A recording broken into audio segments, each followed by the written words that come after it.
అవును పార్వతి, వీణ నీకు కూడా తెలియకుండా ఈ పనులన్నీ చేస్తుంది. అబద్ధం. మీరంతా కలిసి నన్ను అత్తయ్య నుంచి వేరు చేయాలని చూస్తున్నారు.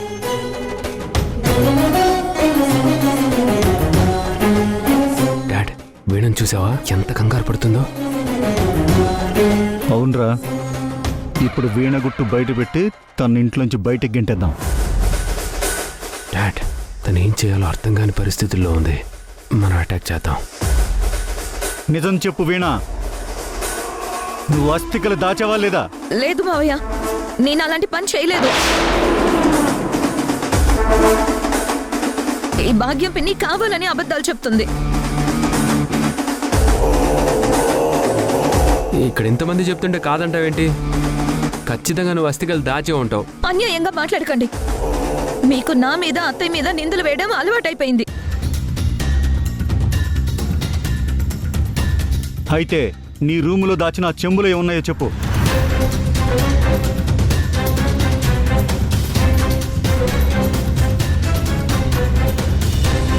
చెప్పు వీణా, ఆ చెంబులో ఏమున్నాయి? ఏం లేవు, అది నాన్న జ్ఞాపకంగా దాచుకున్నాను అంతే. అయితే పద, ఆ చెంబులో ఏమున్నాయో చూద్దాం. ఒక్క నిమిషం ఆగండి. ఇలా మాట్లాడే కొద్దీ గొడవలు పెరుగుతాయే తప్ప తరగవు. అన్నయ్య జ్ఞాపకాలు దాచుకున్నానని చెప్తోంది కదా, ఇప్పుడు చూడడం అవసరమా? అవసరమే పార్వతి, ఎందుకు ఆపుతున్నావు? చూస్తే అయిపోతుంది కదా. పదండి, పదరా.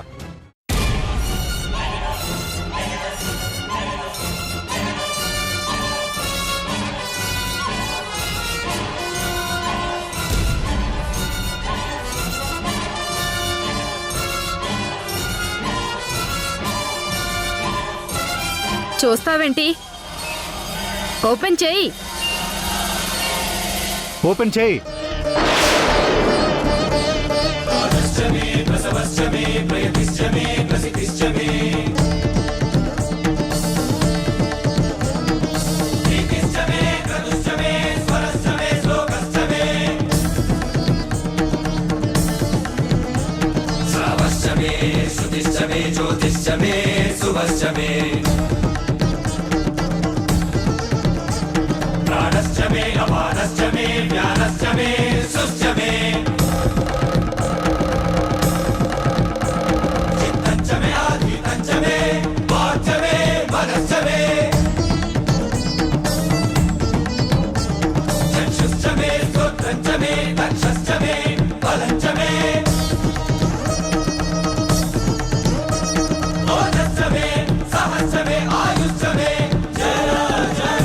చూస్తావేంటి? ఓపెన్ చేయి.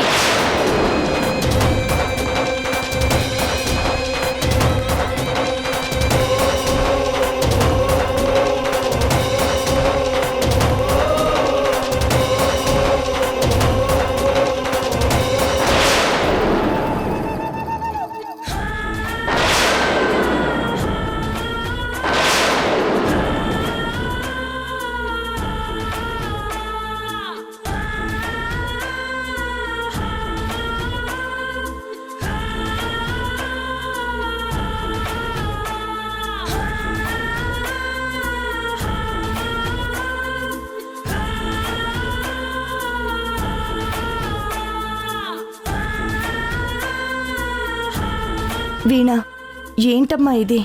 అత్తయ్య, దీంట్లో నా తండ్రి అస్థికలు లేవు, ఆయన జ్ఞాపకాలున్నాయి. చిన్నప్పుడు నాకు ఆయన ఇచ్చిన ప్రతి బహుమతి జాగ్రత్తగా దాచుకున్నాను. వాటిని నాన్న అస్థికలని చెప్పి మీ ముందు నన్ను చెడ్డదాన్ని చేయాలని చూస్తున్నారు.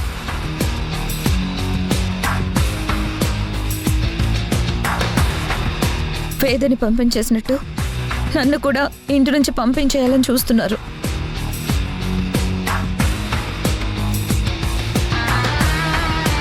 మామయ్య, మీకు నా మీద కోపం ఉంటే చెప్పండి, ఇప్పుడే వెళ్ళిపోతాను. అంతేగాని ఇలా నిందలు వేయకండి.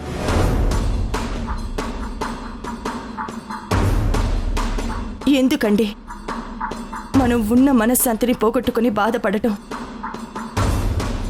ఇప్పటికే శ్రీ వేదలిద్దరూ ఇంటికి దూరం అయ్యారు.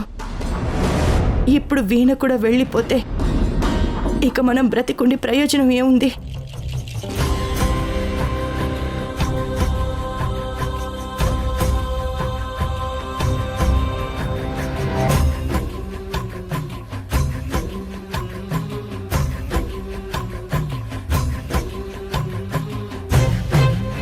అమ్మో, నేను వేసిన ప్లాన్ నాకే తిప్పికొట్టింది. కాసేపు ఇక్కడే ఉంటే అన్నయ్య నన్ను తిట్టాడు.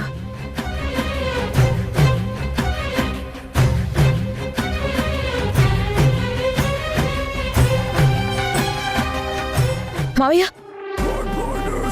ఏంటి మావయ్య షాక్ అయ్యావా? ఇలాంటి గేమ్స్లో నువ్వొక పెద్ద గ్యాంబ్లర్ వని, ఎవరి ఆట ఎలా కట్టించాలో ప్లాన్ చేసుకునే ఆట మొదలు పెడతావని అందరూ చెప్పుకుంటూ ఉంటారు. కానీ ఇప్పుడు నేను నీకు చెక్ పెట్టాను. హ, దెబ్బ అదుర్స్ కదూ. పులి 2 అడుగులు వెనక్కి వేసిందంటే తక్కువ అంచనా వేయకు. అది 4 అడుగులు ముందుకు దూకుతుంది. జాగ్రత్త. అయ్య బాబోయ్, భయం వేస్తుంది మావయ్య. నువ్వు నీ కొడుకు ఎలాంటి వాళ్ళు నాకు తెలుసు. నువ్వు ఆ రోజు అస్థికలు చూశానని చెప్పాక ఏదో ఒక రోజు నన్ను ఇరికిస్తావని అనుకున్నాను.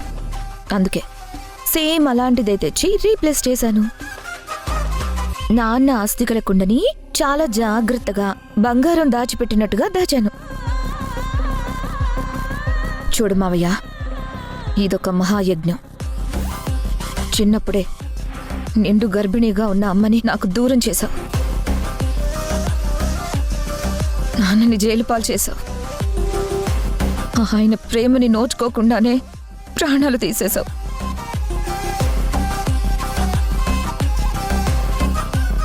నేను దానికి బదులు తీర్చుకుంటాను. అంతవరకు మా నాన్న నాతోనే ఉంటాడు. ఐ మీన్, ఆయన అస్థికలు గంగలో కలిపి ఆయన్ని పైలోకాలకి పంపను.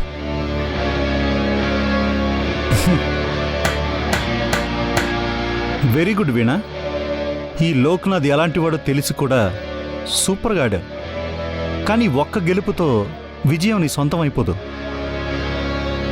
ఇంతకాలం నాకు అపోజిషన్లో సరైన ఆటగాళ్ళు లేడని తెగ ఫీల్ అయ్యాను. అందరూ నా ముందు ఓడిపోయారు. మీ బాబు అయితే ఏకంగా పైకే పోయాడు. It's true. ఇంతకాలం నువ్వు తెలివైన దానివి అనుకున్నాను. ఇప్పుడు చాలా తెలివైన దానివని ప్రూవ్ చేసుకున్నావు. ఇక్కడి నుంచి నా ఆట మొదలు పెడతాను. దాని రిజల్ట్ నా గెలిపే కాదు, నీ అంతం కూడా. రెడీగా ఉండు. ఆల్ ది బెస్ట్ మావయ్య గారు.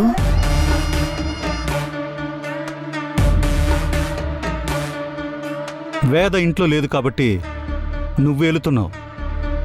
కానీ నీకు బ్రేకులు వేస్తాను. ఎలాగో తెలుసా? వేదని మళ్ళీ ఇంటికి తీసుకొస్తాను. నా పెద్ద కొడుక్కి కోడలికి నేను సపోర్ట్గా ఉంటాను. ఈసారి ఇంట్లోంచి బయటికి వెళ్ళేది నువ్వే. రెడీగా ఉండు.